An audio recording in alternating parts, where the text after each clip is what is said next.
முதலில் வரும் நாமம் ஓம் நாம பாராயண பிரீத்தாயை நமக என்பதாகும். நாம பாராயணத்தால் மகிழ்பவள். தேவியின் திருநாமங்களை போற்றி பாடுவதும் படிப்பதும் பாராயணம் எனப்படும். 1000 திருப்பெயர்கள் 300 திருப்பெயர்கள் போன்ற வகையில் அவரவர்கள் வசதிக்கேற்ப திருநாமங்களை பாராயணம் செய்யலாம்.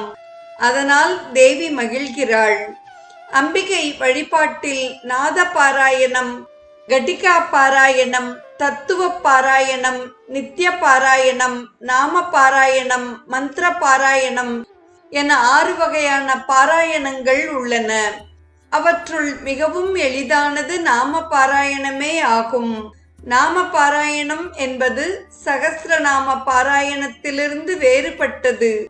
அந்த நாம பாராயண முறை ஸ்ரீவித்யா நித்யாகிகம் போன்ற நூல்களில் காணப்படுவதாகவும் உரையாசிரியர் திரு சி. வே. ராதாகிருஷ்ண சாஸ்திரிகள் கூறுகிறார்.